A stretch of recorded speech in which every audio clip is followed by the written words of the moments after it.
Des imbéciles wenye watesa nchi yetu IDPS indio sakre mutatuona beni kwa tushachoka tunateseka na kukufa na nyinyi mko kule nyinyi mnajokipe njoo na kushanje constitution amutaweza tutaguzana kumwili le 3 juin oeza le 3 juin 2026 tolobi le 4e mercredi le 3 juin 2026 na Beni totumba Union sacrée Bokolapa moto na nye wa député yetu wenye tulivotea hapa nyewe wenye mko Union sacrée na nye tutachoma na kwenu ndugu zetu waliokufa kama nyama huku kwetu Kivu.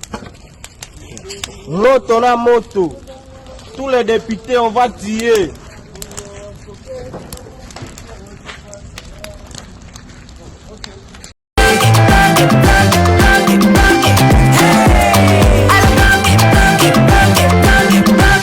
Killing ya Congo. Tapez les mains, tapez les mains, tapez les mains, tapez les mains, tapez les mains, tapez les mains, tapez les mains. Ibuka sai katanga to sangana. Congo Central Kinshasa to sangana. Ekwata bandundu to sangana. Mosina mosangie, misonyoso.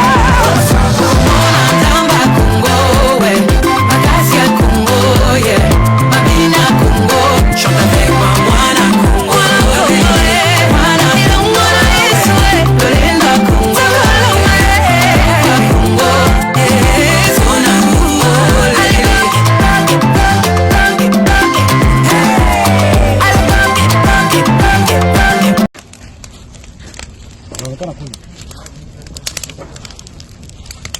des imbéciles wenye watesa nchi yetu IDPS indio sakre mutatuona beni kwa tushachoka tunateseka na kukufa na nyinyi mko kule nyinyi mnajokipe njoo na kushanje constitution amutaweza tutaguzana kumwili le 3 juin oeza le 3 juin 2026 tolobi le 4e mercredi le 3 juin 2026 na Beni totumba Union sacrée Bokolapa moto na na nye wa député yetu wenye tulivotea hapa nyewe wenye mko Union sacrée na nye tutachoma na kwenu ndugu zetu waliokufa kama nyama huku kwetu Kivu. Moto na moto, tous les députés on va tirer.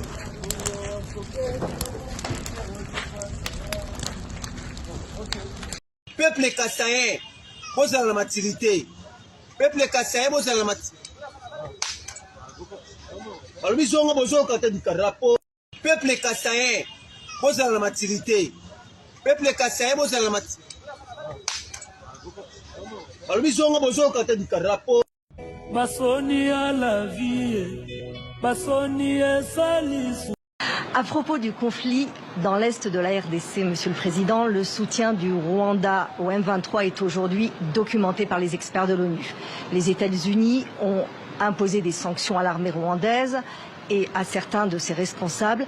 Pourquoi la France et l'Union européenne ne le font pas? Nous défendons une position qui consiste à continuer de discuter avec toutes les parties prenantes, avec une ligne assez simple. 1. Respect de la souveraineté et de l'intégrité territoriale pour la RDC. Et donc retrait de toutes les forces, d'ailleurs elles ne sont pas que rwandaises, qui sont présentes sur le sol congolais. 2. Reprise du dialogue politique en RDC, avec le M23, ce qui était d'ailleurs piloté par l'Angola. 3. Reprise du contrôle aussi par la RDC à l'est du pays, avec tout le travail qui est à faire sur les FDLR. Et 4. Lutte de tous, conjointe, contre les forces terroristes qui viennent menacer, pas simplement la RDC, mais tous les pays de la région. Et donc dans ce cadre-là, je crois plus dans cette période à la reprise d'un dialogue efficace, ce à quoi je pousse les deux présidents, et à remettre les médiations tout autour de la table pour pouvoir avancer sur un projet conjoint qui consiste sur ces 4 axes à travailler ensemble. Ils étaient présents à Nairobi, vous les avez rencontrés? Je les ai rencontrés séparément. Ils se sont rencontrés? Non, parce que comme vous avez peut-être vu, ils étaient là tous les deux, mais pas au même créneau horaire, ce qui dit la tension qui existe, il ne faut pas être naïf. Je les ai plusieurs fois rencontrés à plusieurs reprises. Et je pense qu'aujourd'hui, le travail qu'il faut qu'on fasse, c'est que tous ceux qui se penchent sur ce sujet, l'Union africaine est mobilisée. Je pense que c'est l'Union africaine qui doit piloter tout ce travail. Donc moi, c'est ce qui m'importe, c'est d'être aux côtés de l'Union africaine. C'est depuis 9 ans ce que je fais, d'être aux côtés des médiations africaines. Donc c'est l'Union africaine, le président Faure qui a été mandaté avec plusieurs anciens présidents et coprésidents sur différentes actions. Évidemment, les partenaires américains et qataris qui ont aussi beaucoup fait et qu'on regroupe un peu tout ça. C'est un des sujets dont je parlerai demain avec l'Union africaine et les Nations unies, parce que je pense qu'on serait plus efficace si on remettait tout le monde autour de la table pour avancer. Ce dont on a besoin là, c'est que les deux dirigeants bâtissent un accord sur les axes que je viens de décrire et prennent les décisions successives pour rétablir complètement la souveraineté congolaise. Mais est-ce que le jeu n'est pas faussé avec l'intervention des États-Unis qui aujourd'hui semblent les mettre à bord sur cette question Écoutez, les États-Unis semblent plutôt vouloir la paix, et donc je ne pense pas qu'on puisse dire que le jeu soit faussé. Mais c'est eux qui sont à la manœuvre aujourd'hui dans l'est de la RDC. Le recul que j'ai sur ce dossier me conduit à dire que beaucoup de gens sont successivement à la manœuvre. Et après, beaucoup de gens finissent par arrêter d'être à la manœuvre, puis d'autres arrivent. C'est ça tout le problème. Et donc il y a un accord de paix qui a été signé il y a quelques mois. Il n'y a pas totalement la paix, si on est honnête. Bon, donc c'est aussi, il faut qu'on fasse collectivement attention.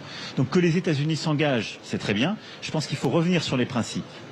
Il faut apaiser les choses et essayer de remettre les dirigeants autour de la table avec l'ensemble des médiateurs. Ce que vous dites, Monsieur le Président, c'est qu'il faut sortir de la logique de sanctions. C'est ça que vous êtes en train de dire? Et en tout cas, je pense que si aujourd'hui tout le monde se précipite parce que les Américains l'ont fait, à mettre le Rwanda au banc, il y a peu de chances qu'on convainque le Rwanda d'avoir une politique coopérative. Moi, je crois plus dans la vertu du dialogue avec les deux dirigeants principaux. Mais c'est un dialogue qui doit aussi engager l'Ouganda, le Burundi, et les pays de la région, et qui doit clarifier la réalité des forces en présence, la réalité des prédations économiques aussi sur l'est de la RDC.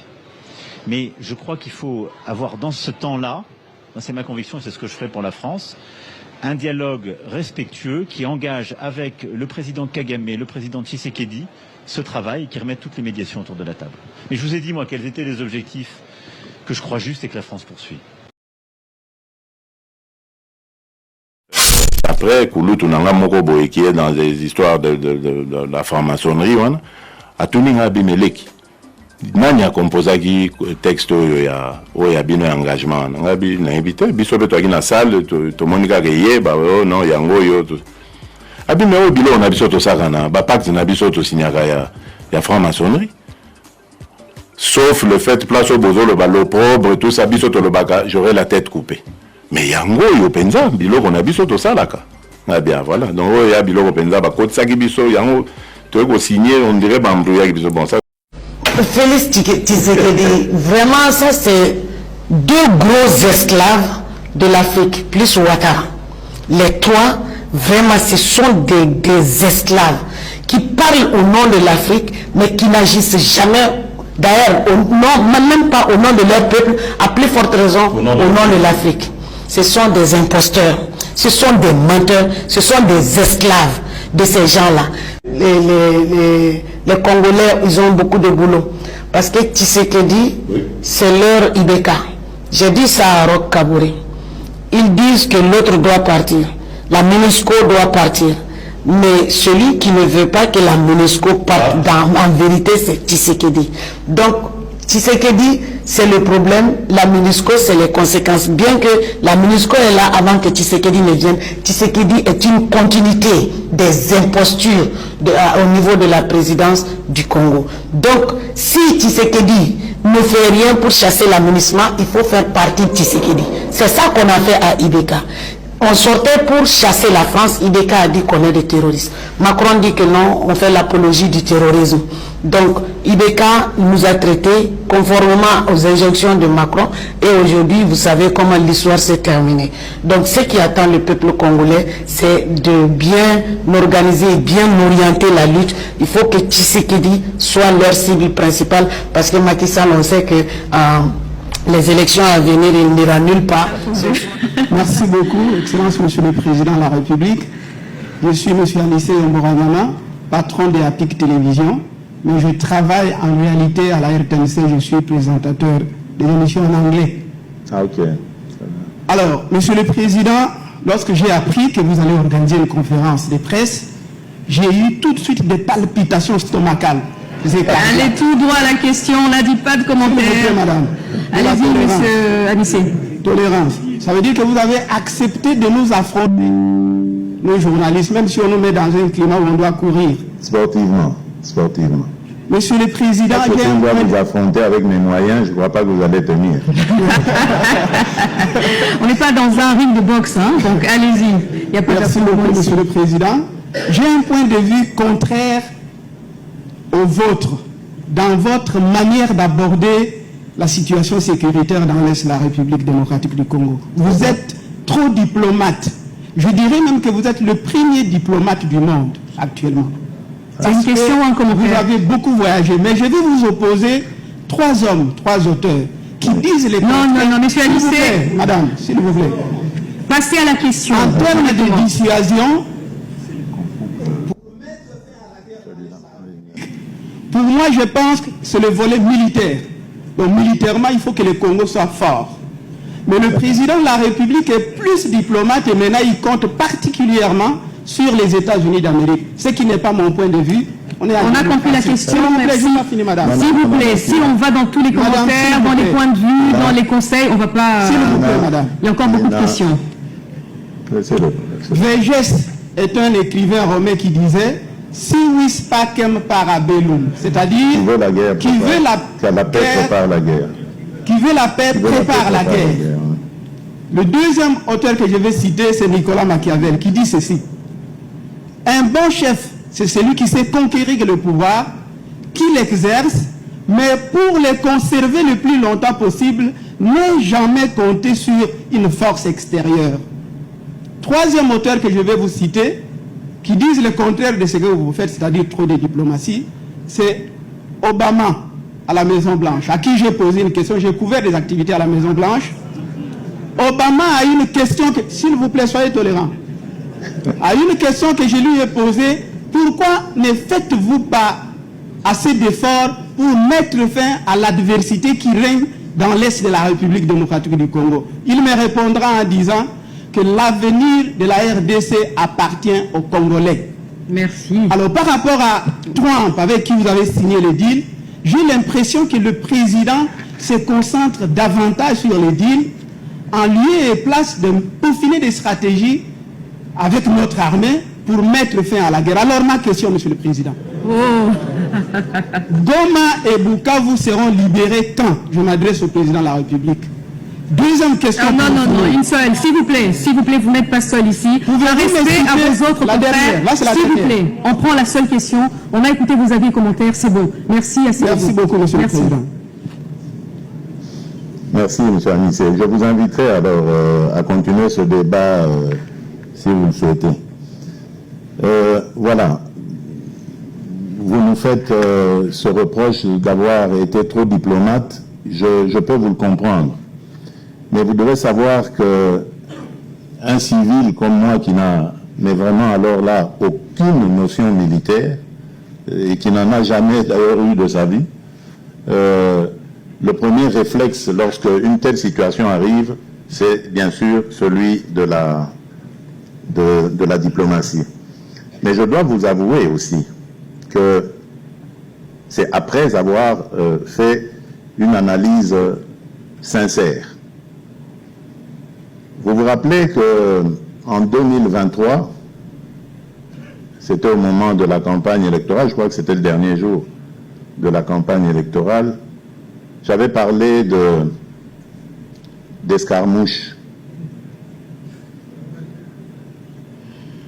Et aujourd'hui, je voudrais vraiment profiter de cette occasion pour m'excuser devant le peuple congolais,